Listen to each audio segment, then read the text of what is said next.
Hey guys, this week's lecture, this section, we're going to talk about the U.S. Constitution and where we got our ideas, what all it's supposed to do, about us ratifying it, about us passing it.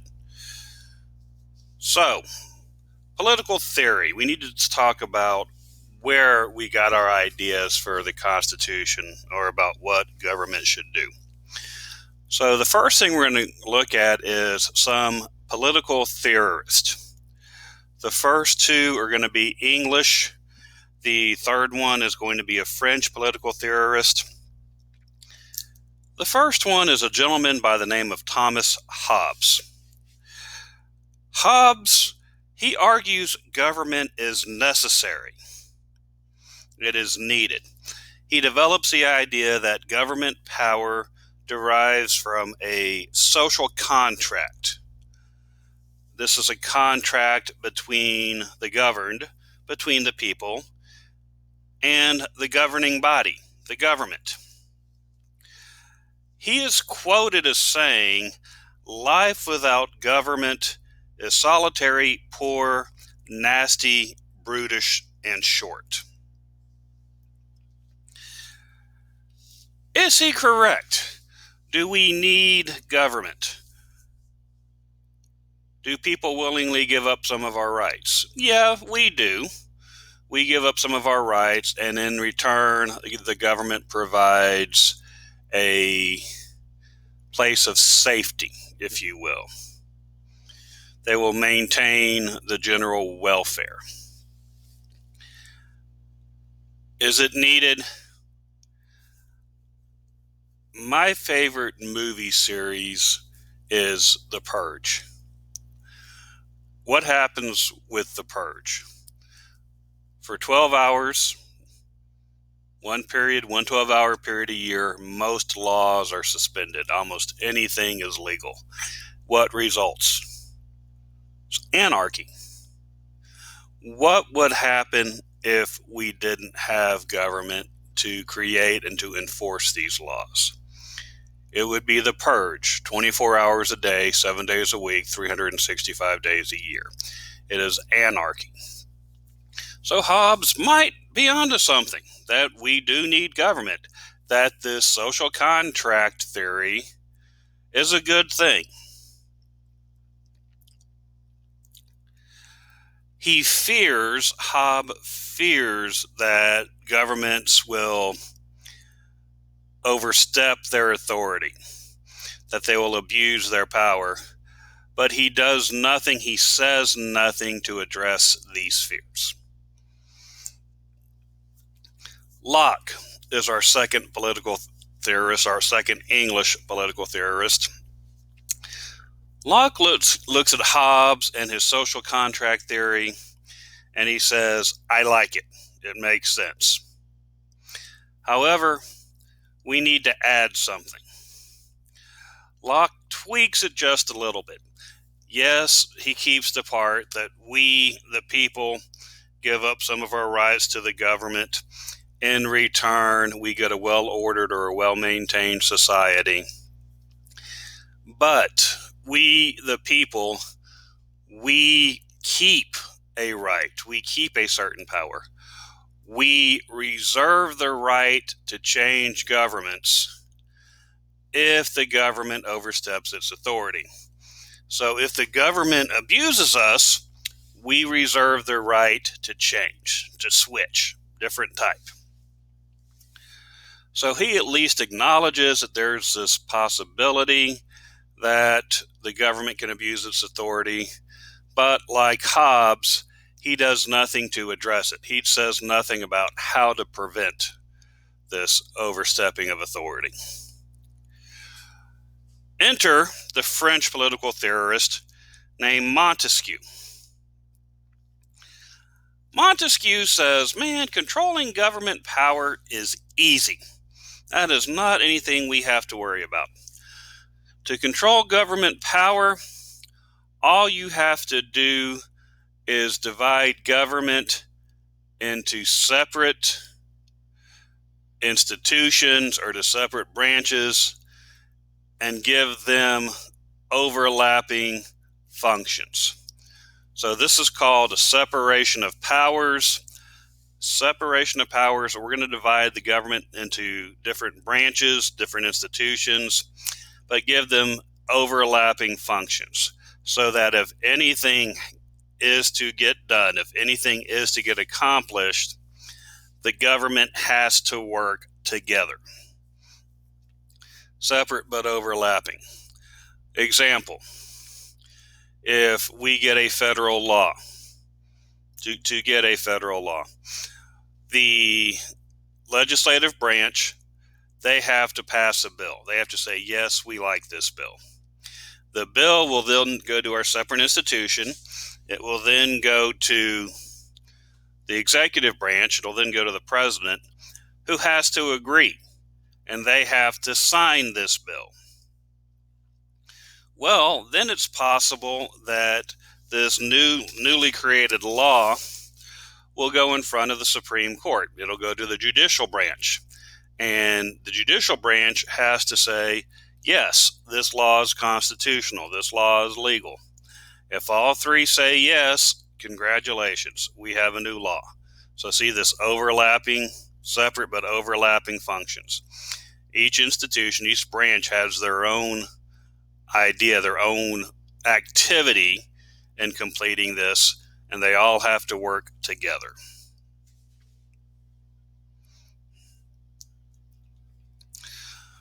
What shaped the first founding?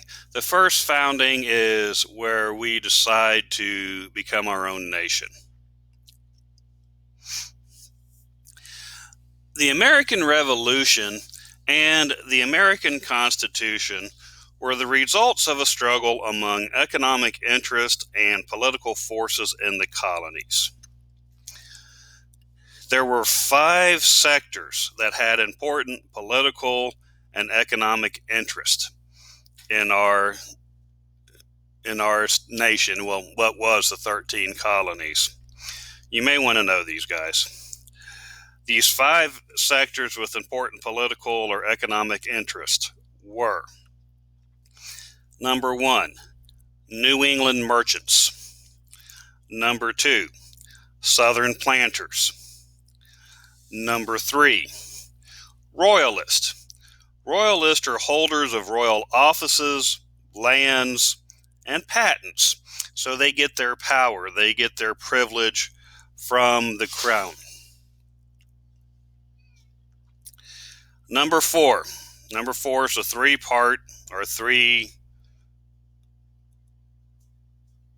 groups in one. It's going to be shopkeepers, artisans, and finally, laborers. The 5th political group or economic group was simply small farmers. So all 5 of these are going to play an important role in the first founding. What we see: British taxes, their tax policy, they hurt colonial economic interest. They're going to affect almost all of these. In the 1760s, British financial and debt problems led the British government to impose new taxes on the colonies.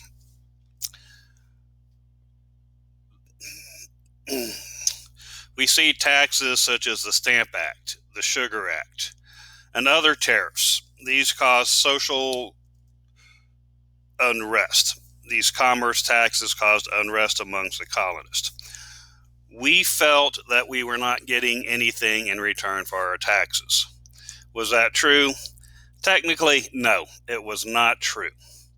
What were we getting in return for the taxes that we were sending to England? We were getting protection. We were a colony. Great Britain did send troops. They did send their navy to protect us. So we were getting something, but that's beside the point. So we see these new taxes, the Stamp Act, the Sugar Act, other tariffs, other taxes. The merchants and planters, who generally supported British rule, united with the shopkeepers and the small farmers to oppose these taxes. Now, they let the British government know we were unhappy, we felt these were unfair, and something amazing happened.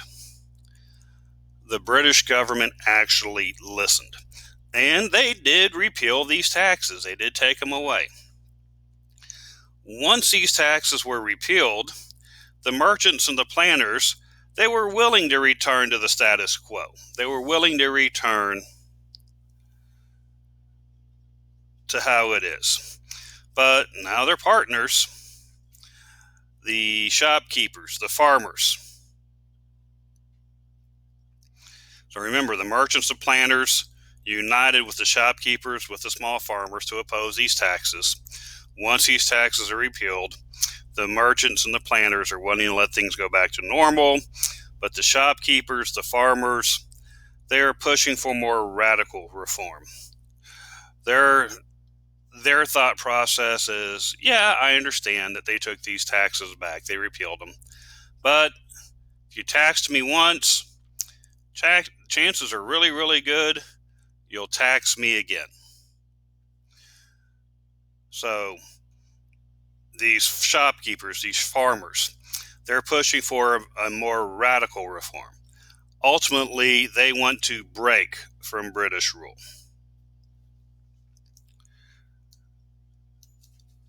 Political strife continues to radicalize the colonists. What did I say a minute ago? Their theory was, if you tax me once, you'll tax me again. Guess what? The crown taxes the colonies again. We see merchants and planters once again partnered with the more radical elements to protest the Tea Act of 1773. It was felt that once again this was an act that threatened colonial economic interest. The culmination of these acts resulted in the Boston Tea Party. The Boston Tea Party begins what we call a cycle of provocation and retaliation. The British government does something. They do something that we, the colonists, do not appreciate. We react poorly. So we, the colonists, feel that we are provoked. We retaliate with one act. Well, this is a cycle. The British government's going to see our reaction. So once again, they're going to place something into law. They're going to create some new law, some new tax, which the colonists are going to see this as provocation, and they're going to react once again poorly. And we get this cycle, provocation and retaliation. Finally, this results in the First Continental Congress, and this is made up of delegates from all over the country. And we are starting to seriously consider independence from Britain. And finally, we make that leap. We make that jump. We're going to declare that we are a free nation. So we see the Declaration of Independence. Declaration of Independence was very important. It explains why we wanted to break from Britain. It was written in 1776 by Thomas Jefferson. It was adopted by the Second Continental Congress, saying, yes, we are no longer part of the British Empire. We are our own free nation. There's a few ideas behind the Declaration of Independence. The first, the Declaration of Independence asserted that we have certain unalienable rights, God-given rights that include life, liberty, and the pursuit of happiness. These are rights that cannot be denied by the government. Our claim is that the British government is denying these rights. So if this is our claim, what gives us the authority, what gives us the right to leave Britain, to leave the crown, and to form our own country. It's that social contract theory. Remember, we said that if the government abuses us, we reserve the right to rescind the contract, to take back the contract. That was Locke's addition to it. So based on the social contract theory, our claim is that the English government, the crown, is abusing us. They have overstepped their authority, and this allows us to change governments. Now, this Declaration of Independence, it has two audiences. It has an internal and an external audience. The internal audience, this is going to be to the people, the citizens of the 13 colonies. Why do we want to get everybody on the same page? So that there are strength in numbers. We know that we are more likely to succeed if more people believe in this, if more people are willing to fight for this. Think about those 5 groups that I told you about to start off this section. Those 5 groups with economic interest. Are all of them going to be on board with this? Are all of them going to want to have a revolution? No. One of them's not. One of them's going to be very, very unhappy. Which group? The Royalists. If we get our way, if we win our war, if we kick the British government out of the United States, remember, the Royalists get their powers, they get their activities, they get their titles from the crown. If the crown's no longer in charge, what are they going to have? Absolutely nothing. So the Royalists aren't going to get on with this, but we're going to try to get everybody else on board. So the first audience is internal. The second audience is external. We're not addressing this to Britain. They're about to find out soon enough what we're doing. But we are trying to get the attention of other countries. At this time in world history, there are 3 major superpowers: England, France, and Spain. What we are doing, we are telling France and Spain, hey, we are trying to get our freedom. We are trying to break free from British rule. You really should help us. Because right now, the 13 colonies, man, we are the biggest moneymaker. We are the biggest colony that England has. If you take that colony away from them, you weaken Great Britain, you weaken England. If England gets weaker, that means you, France, you, Spain, get stronger. You will increase your power over England. So you really should help us. Well, it works. They do. We get people together. We fight our War of Independence. We fight our revolution. We win. We are now our own country. We look around and we say, holy crud, we won.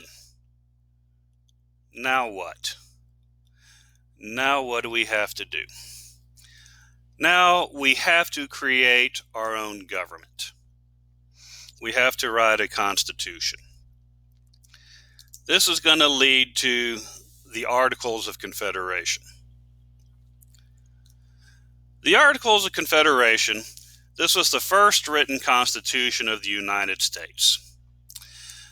It was written in 1777, but it was not ratified, it was not accepted until 1781. So it's our country's first operating constitution, and it is in effect, it is our constitution up until 1789. So Declaration of Independence, 1776, the Articles of Confederation, 1781 through 1789. We create these Articles of Confederation and immediately run into problems. The main problem is that the Articles of Confederation create a type of government called a confederation. What is a confederation?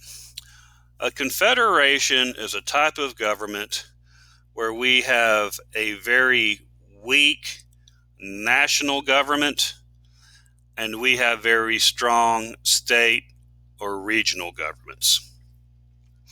So confederation is a system in which the states retain sovereign, they retain their authority, except for the powers that are expressly delegated, that are expressly given to the national government.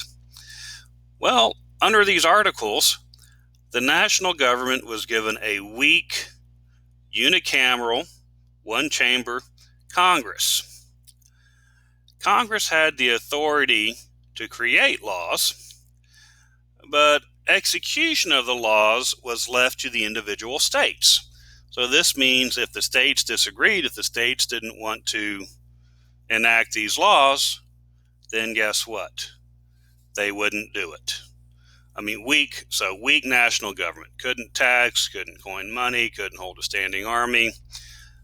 The states had all the power. Real quick, why did we choose this type of government? Well, we had just left the British Empire where it was reversed, where the national or the federal government had all the power, and the states, the regional governments, us over here in the colonies, we had very little. We just fought a war over this. We did not return to this.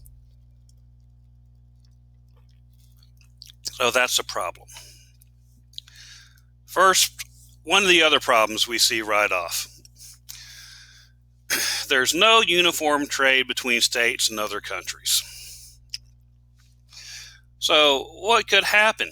How could this be an issue between states, or trade between states and other countries? Well, say France comes up to North Carolina, and France says something along the lines of, North Carolina, we want to get our young people hooked on cigarettes. We want to get our young people hooked on tobacco. We will buy tobacco from you by the ton. How much would you sell it to us? In North Carolina, and remember, this is the late 1700s, North Carolina says, okay, $100 a ton. France says, okay, hold on. And they cross the state line and they go to Virginia. Hey, Virginia, this is France. We want to get our people, our young people, hooked on tobacco. We want to buy tobacco from the ton. North Carolina is willing to sell it to us for $100 a ton. Can you beat that price? Virginia will say, okay, sure, $90 a ton. France says, I'll be right back. They go back to North Carolina and says, hey, North Carolina, Virginia is willing to do $90 a ton. Can you beat that price? North Carolina says, okay, $85 a ton. France goes to Virginia, says, okay, North Carolina is willing to give 85 or willing to settle for 85. Can you beat that price? And you go back and forth. Why would this be a problem between the states and their trade with France? Well, what's happening in this situation? France is playing both sides, they're playing both states against each other. They're getting them to basically bid or lower the cost against each other. Now, who's going to win out of this process? Well, yeah, one of the states is going to make a sale, but who's going to be the big winner? France. They're able to play these two states, and they are gaining the economic benefit. So because we didn't have one government or we didn't have one voice for trade, this was an issue. Well, we realize this is a problem. And this leads to the Annapolis Convention in the fall of 1786. The Annapolis Convention brings together delegates from several states, and we resolved that commissioners would be sent to Philadelphia for a constitutional revision that would meet the needs of the Union. So what we're saying with this Annapolis Convention in the fall of 1786 is, yeah, there's a problem, but we will fix it later. Well, before later can get here, we have another issue. And this is called Shays' Rebellion. And this is going to also illustrate the weakness of the rebellion. Or excuse me, the weakness of the Confederation. Daniel Shays is a farmer. He leads a rebellion against the state of Massachusetts to prevent foreclosure of the farmers' debt-ridden lands. Now, can Massachusetts handle this? Can they put down this rebellion? Yeah, they could have. How? How could they have handled this themselves? Well, they could have shot all the rebels, right? But that's not your first option when you're the government. That's really not what you want to do. They're trying to put down this rebellion, a little bit of armed conflict, but they're trying not to seriously harm, or they're trying not to kill the citizens of their state. But they can't do it. They cannot succeed. They can't put this rebellion down. So finally, the state of Massachusetts looks to the federal government, the national government, and they say, help us, please. Federal government looks at them and starts laughing their butts off. They say, what exactly do you want us to do? We have no power. You made sure we had no power. We can't coin money. We can't tax, so we can't collect money, so we couldn't form a standing military. Even if you let us do that, we still couldn't pay them. What exactly do you want us to do? And the answer really is there is nothing the federal government can do. Now, Shays' Rebellion does come to a peaceful conclusion, but this once again illustrates the issues, the problems of having a confederation for a type of government. So this leads to what is commonly called the second founding. We're going to try again. We're going to try and fix these issues. So for the start to start the second founding, we have a constitutional convention. It occurs in Philadelphia in May of 1787. The delegates to this convention, well, at first they set out to revise the Articles of Confederation.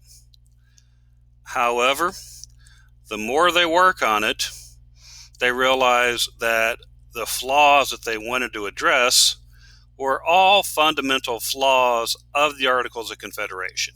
These exist because we do have a confederation. Once the delegates realize this, they decide to attempt to create a new, legitimate, and effective government. We're going to say, okay, we need to change. Stop, halt everything we're doing. We need to change governments so that we get away from this confederation so that we can fix these issues. Now, let me ask you a question. Once the delegates decide to change governments, once they decide that the Articles of Confederation is a horrible governing document, that the Confederation is a horrible type of government, do they tell everybody what they're doing, or do they keep it a secret? Do they want to tell everybody they're going to create a new constitution, they're going to create a new type of government, or is it a secret? Man, it's a secret. We don't want to let people know. Why not? Why don't we want to tell people? Well, can you imagine telling the people of the United States, you know how we were complaining 10 years ago about that type of government and that we are much better off under something else, and we convinced you to fight a war, to bleed and die for this? Well, we were wrong. The idea that they had of their government was actually better than what we have now. Man, how would that go over with the people? They'd be mad. A lot of people wouldn't be on the same page. So we're going to work on this. We're going to try and keep it a secret for as long as possible. In this new type of government, the delegates, we're going to see what is called a marriage of interest and principle. So the delegates, or the framers, whatever you want to call them, the framers' economic interests are reinforced by their philosophical and their ethical principles. They want to create a government to promote commerce and to protect property.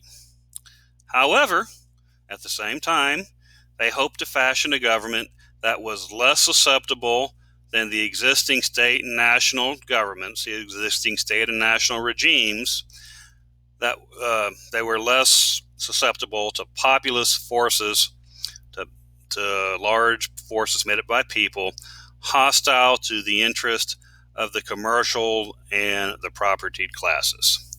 So we're going to write a new constitution, but we want to protect commerce. We want to promote commerce. We want to protect property.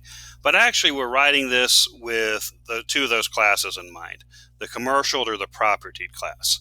So we're writing this for business. So our framers, our delegates, decide that we're going to create a new constitution. We're going to create a new type of government. Well, the first thing that we have to address is how are the states going to be representation in this new type of government.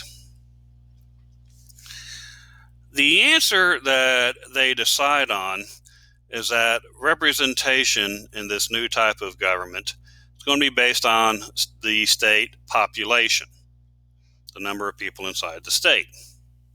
So this is going to tell us how many representatives each state will receive. Well, the framers are sitting there, where do we start? Well, the framers from Virginia, the delegates from Virginia, say, well, we have an idea. We call this the Virginia Plan. The Virginia Plan calls for the states to be represented only by population. So Virginia and some of the bigger states are sitting there high-fiving each other. Because why? This means that they're going to enjoy a representation advantage over the smaller states. So the Virginia Plan gives an advantage to large states over the smaller states. How do the smaller states react to this? They said, no, don't think so. We don't like this. So the big states look over at the smaller states and says, you have a better idea. To which New Jersey says, actually, yeah, we have a better idea. We call this the New Jersey Plan. Under the New Jersey Plan, this calls for equal representation for all the states. They all have the same number of representatives regardless of population. So big states and little states have equal representation. The big states say what? No, don't think so. So, man, we almost don't get over this hurdle. We are fighting over representation. We are fighting over how are these states going to be represented in the new government. Finally, we have something called the Great Compromise. The Great Compromise was the final product of all of our ideas, of all of our negotiations. The Great Compromise divides the federal legislature. It divides Congress into two chambers. These chambers are the House of Representatives and the Senate. Now, the Great Compromise, if we look at the Senate, how many senators do we have in the U.S. Senate? We have 100. We have 2 per state. Which plan is this, Virginia Plan or the New Jersey Plan? This is the New Jersey Plan. Each state has 2 senators regardless of size. Texas, going to be 25, 30 million people, we have the same number of senators as Rhode Island. Now, the other chamber, the House of Representatives, representation here is based only on population. So this is a Virginia plan. So in the House, the bigger states, they do have more influence. They do have more representation. So this was the great compromise. We took both the Virginia plan and the New Jersey plan, and we created a bicameral legislature. Are we good to go? Can we move on? No, not yet. We still have an issue. When it comes to population, the issue is slavery. Slave owners, the one and only time they're saying, well, slaves should count as people. So the slave states weren't slaves to count in the population. Non-slave states are saying, no, I don't think so. Once again, this would give an advantage to slave states in representation. So to answer this question, we come up with something called the 3/5 compromise. 3/5 compromise, simply that each slave will count 3/5 of a person. Each slave will count as 3/5 of a person. So for every 5 slaves, these count as 3 people towards our population. So we settle this issue. The issue of slavery is postponed. It's going to be dealt with at a later date, but we can move on. We have got our representation. Now we have to figure out what our government can do and what it can't do. So with this Constitution, we're going to see that this Constitution is going to create bold powers for this new government, but it's also going to place sharp limits on its powers. So some of these new ideas, and we've talked about some of these. Bicameralism. Bicameral, if you see the word, it starts off the prefix bi, it should mean, you should understand this is 2. Bicycle, 2 wheels. Bipedal, two legs. Bicameral, 2 chambers. So the first thing it does is it creates this bicameral, this 2-chambered legislature. Checks and balances, I've got to put these in a better order. Let's do separation of powers. I really have to move these, I'm sorry. Separation of powers, we just talked about that at the beginning of this section. We divide the government into separate institutions, separate branches, but give them overlapping functions. To get something done, they have to say yes to each other. Checks and balances is the opposite. Checks and balances is one branch telling another branch, no, you cannot have what you want. For example, let's go to this. Congress passes a bill. It goes to the president, but the president says, no, I don't like this. Congress, I think it's a bad deal. I'm going to veto this bill. That is checks and balances. So the president vetoes the bill. Is the bill dead? No. Congress actually has checks and balances over the presidential veto. If the president vetoes a bill, Congress can attempt to override the veto. If 2/3 of each chamber votes to override the presidential veto, so if 2/3 of the House and 2/3 of the Senate votes to override the presidential veto, the veto's gone. The bill's still going to become a law. That's checks and balances. Well, what if the Congress says yes and the president says yes? Well, then it goes to the courts, the judicial system. And the court says, you know what? No, this law is unconstitutional. You cannot do this. What happens if it says that? The law stops right there. It does not go into effect.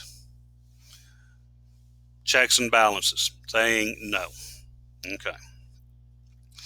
Now, let's go to the Electoral College. The Electoral College, and this is something we'll talk about in a little bit deeper at a later date. The Electoral College is the selection of the president by electors from each state rather than directly by the voters. What happens? In November, we meet, we cast our vote. The people in each state cast their vote for who they want to be president. Well, in December, the Electoral College meets. So the state legislature will select electors. Each state has a certain number of electoral votes. It's equal to the number of senators versus the number of House members. They send them to the Electoral College, and this is when we are actually officially electing the president. The Bill of Rights. The Bill of Rights is simply the first 10 amendments to the U.S. Constitution. It was ratified in 1791. So that's going to place limits on the government. Last idea, and this is also going to place limits on the government, is something called federalism. Federalism, this is a governmental system in which power is divided by the Constitution between central and regional governments. So let's talk about federalism. We're going to start off discussing powers, discussing the creation of the federal government. So we're going to start off talking about the legislative branch. The legislative branch was actually designed to be the most powerful. Article 1 defines Congress. It's going to be made up of two branches, the House and the Senate, and it states how representatives will be elected. It also enumerates, it also states the power of Congress. Now, when you were young, you were taught that each branch of government was created equally. That is bull. That was not the intent. Congress was intended to be, the legislative branch was intended to be the most powerful. How do we know this? If we look at these enumerated powers of Congress, the powers that are specifically given to Congress in the Constitution, they have 17 enumerated powers. They have far and away more than any other powers, or far and away more powers than any given to any other branch. In Article 1, along with these 17 enumerated powers, we also see something called the Necessary and Proper Clause. This is also known as the Elastic Clause. Once again, I will go into that later, but what I want you to know right now is the Elastic Clause, this Necessary and Proper Clause. This clause acts as a vehicle. This acts as a way for Congress to expand their power beyond those actions specifically mentioned in the text of the Constitution. The Necessary and Proper Clause, or the Elastic Clause, is going to allow Congress to expand, to increase their power. Article 2 is going to create the executive branch. This brand new office never seen anywhere else in the world. So it establishes a presidency. The framers wanted an energetic executive that was capable of timely action to deal with public problems. They also wanted a moderately independent executive who would be able to respond to a crisis, but would also be insulated from direct voter election. So we created this indirect system of election through what? Remember, we the people don't vote, don't elect the president. The Electoral College elects the president. So we insulated the president from direct voter election.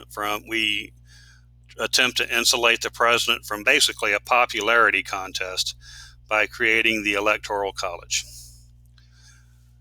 When we first become a nation, the president can serve unlimited terms.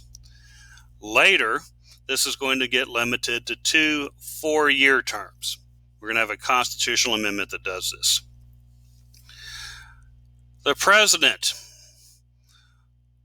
is given 5 powers. The Constitution, remember I said that the legislative branch had 17. The president, he is granted the power to recognize other countries. Number 1, recognize other countries. Number 2, negotiate treaties. And although he can negotiate treaties, acceptance requires 2/3 of votes of approval by the Senate. But number 2, negotiate treaties. Number 3, grant reprieves and pardons. Number 4, they get to convene Congress in special session. And number 5, they get to veto congressional enactments. They get to veto bills passed by Congress. Article 1 creates the legislative branch. Article 2 creates the executive branch. What article do you think is going to create the judicial branch? If you said 3, you win. But we see the judicial branch is a check on too much democracy. It is a check on too much, not of interference, but of the people being involved. What we see, Article 3 of the Constitution, we say it creates the judicial branch. Actually, it creates the Supreme Court. When we first become a nation, the Supreme Court is our court. Supreme Court justices are appointed for life terms by the president, and they have to have the approval of the Senate.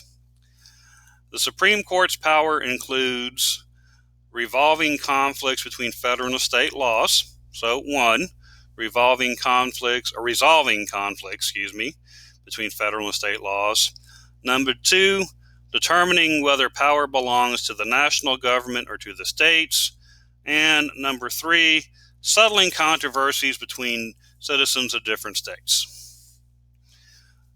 The executive branch has 17 powers in the Constitution. The executive has 5, the judicial has 3. Do you understand why I'm telling you that the legislative branch was designed to be the most powerful? Yes, I hope you do. Now, back to the judicial branch. Last thing I want to say here.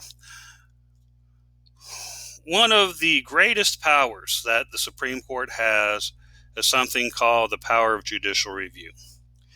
Judicial review is the power of the courts to declare actions of the legislative and the executive branches invalid or declare them unconstitutional. The Constitution makes no direct mention of this power. So where did it come from? That's something we'll talk about at the end of the semester. Okay, we have created our 3 branches of government. Distinct branches, distinct institutions. Now, under federalism, with this new Constitution, we want this new Constitution to create national unity and national power. Remember, the Articles of Confederation, we being the states, did not work together. We would actually work in competition. This new Constitution is going to try and avoid that. Article 4 establishes reciprocity among states. Reciprocity. This is a trade. You scratch my back, I'll scratch your back. Originally, this was, well, hold on, let me go this way first. Article 4 establishes something called Article 4, Section 1 establishes the full faith and credit clause. This means that each state must give full faith and credit to official acts of other states and guarantee the citizen of any state the privileges and immunities of every other state. The idea here, this national unity is originally it is meant that any court decision, any legally, lawfully binding decision is relevant, it is applicable in all of the states. So we're going to try to create national unity.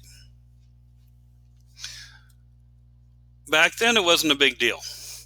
Do you see where this could be a problem, where you say if one state has to recognize the contract of another state, they have to accept it?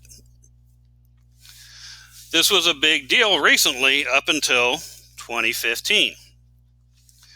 2015, the Supreme Court says that same-sex marriage was legal. Why was this an issue? Well, first off, marriage is a contract. You have to get a license from the government to get married. You may get married in a church, but that is a religious ceremony. They are going to fill out the proper paperwork. You are still getting your marriage license from the state. Well, what happens if you live in a state that recognizes same-sex marriage and then you move to a state that doesn't? Well, according to the full faith and credit clause, the states have to recognize these contracts from other states, but say, for example, Texas didn't.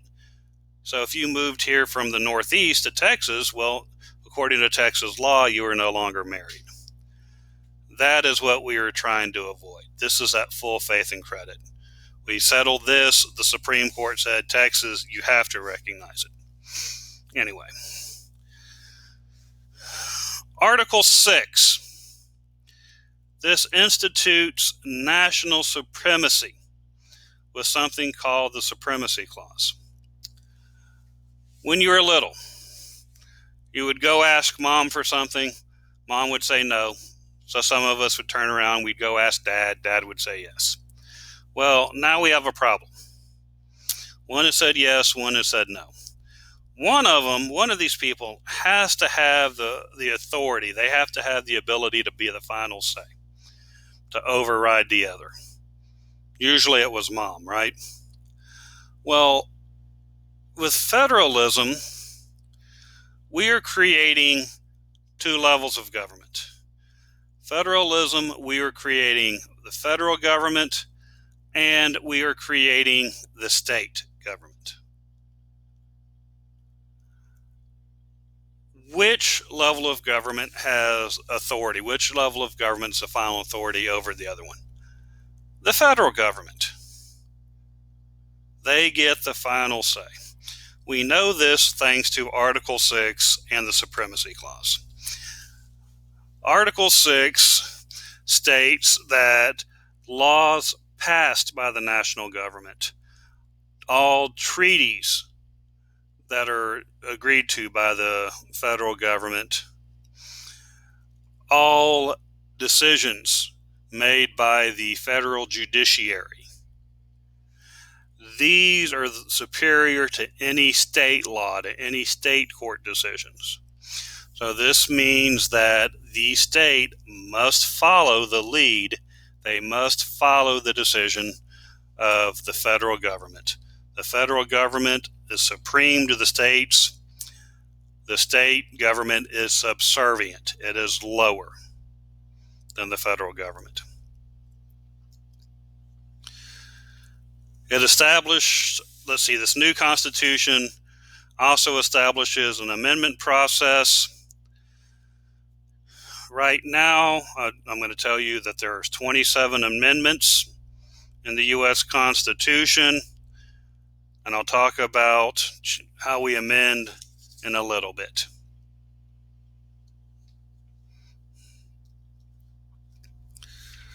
This new Constitution, it sets forth the rules of its own ratification, of its acceptance. This is Article 7.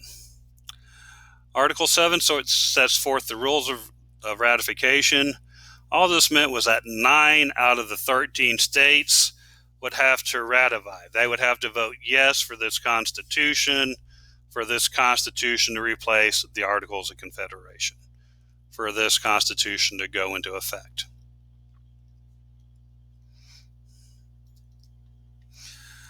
The Constitution limits power of the federal government. We've talked about this. Separation of powers.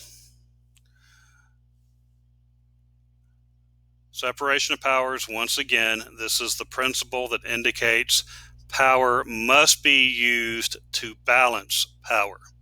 Remember, this was Montesquieu. Under this principle, the entire structure of the national government is built upon three separate branches: the legislature, the executive, the judiciary. They must work together. So the Constitution limits power by federalism, this idea of federalism. It limits the federal government and its power by creating that secondary level, by creating the state level government. Finally, the Bill of Rights, those first 10 amendments, it tells us what rights we the people have that the government cannot violate. Freedom of religion, speech, press, assembly, right to bear arms. We have a right against illegal search and seizure, etc., etc. So this is a constitution. This is what this new constitution, this new type of government is trying to create.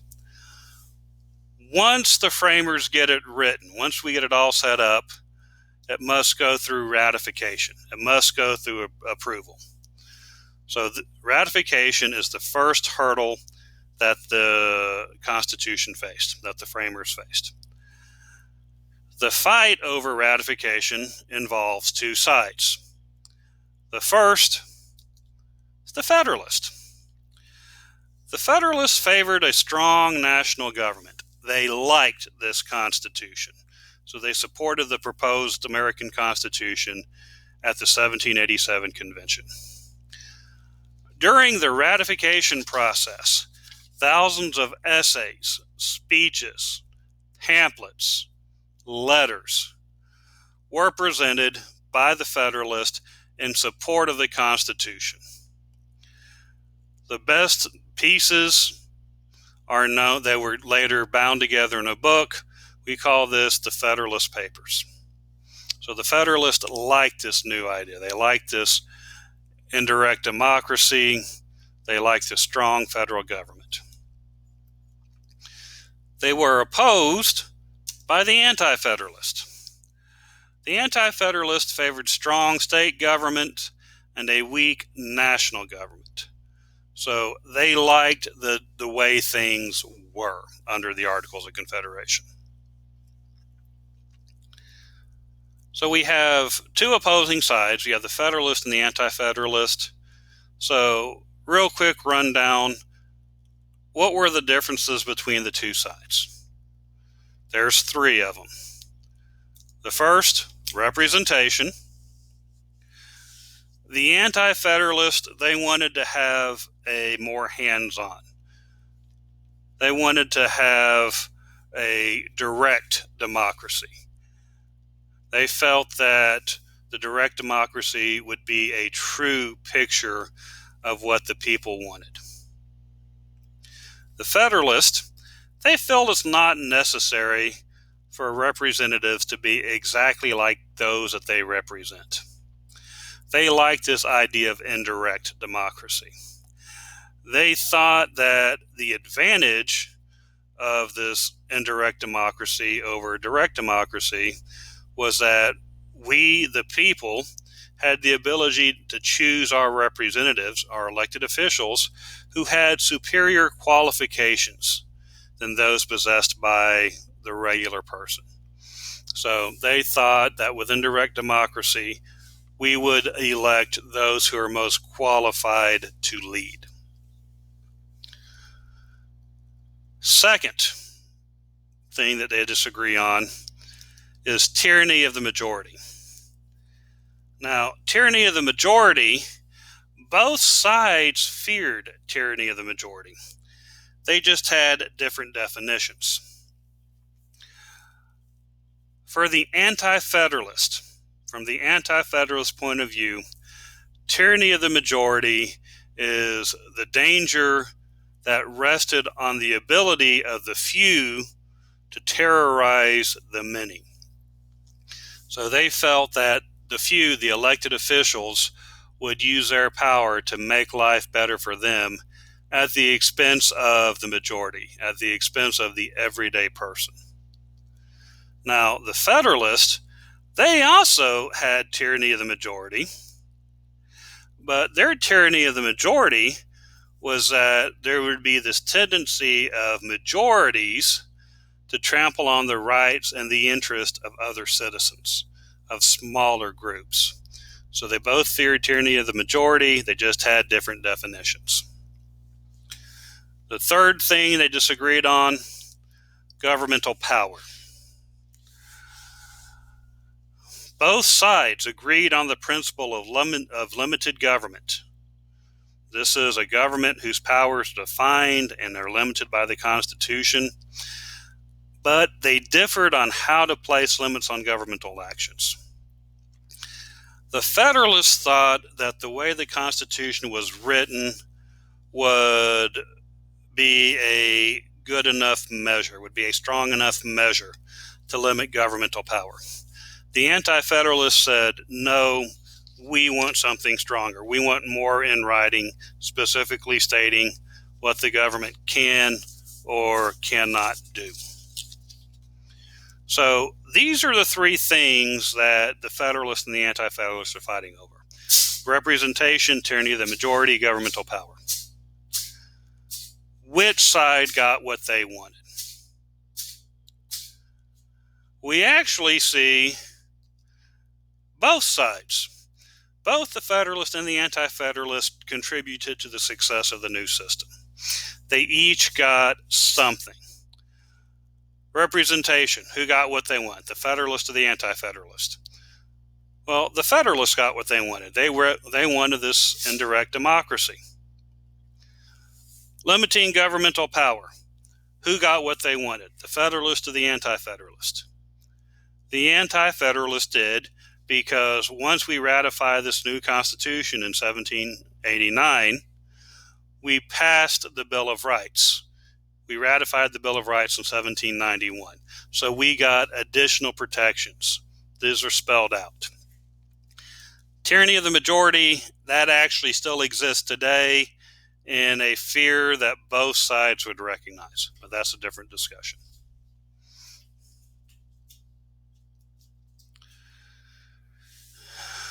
Constitutional amendments. I mentioned these earlier. I'm going to spend a little bit more time on it now. We're almost done, guys. Our Constitution has survived for over 200 years, but with changes. These changes are called amendments. Amendments are simply changes added to a bill, to a law, or to a constitution. Now, remember, we have only had 27 amendments to the Constitution. 10 of those came in at once. Have we really changed our Constitution over the last 240 years? No, not really. Or 230 years, however long. No, not really. It's still pretty much the original thing. Now, how do we amend our Constitution? Technically, there are two ways to amend the Constitution. So legally, there are two ways to do it. They are very, very similar. There is only one difference. The first way, a constitutional amendment is proposed. It must be approved by 2/3 of each chamber of Congress. So 2/3 of the House, 2/3 of the Senate must approve this.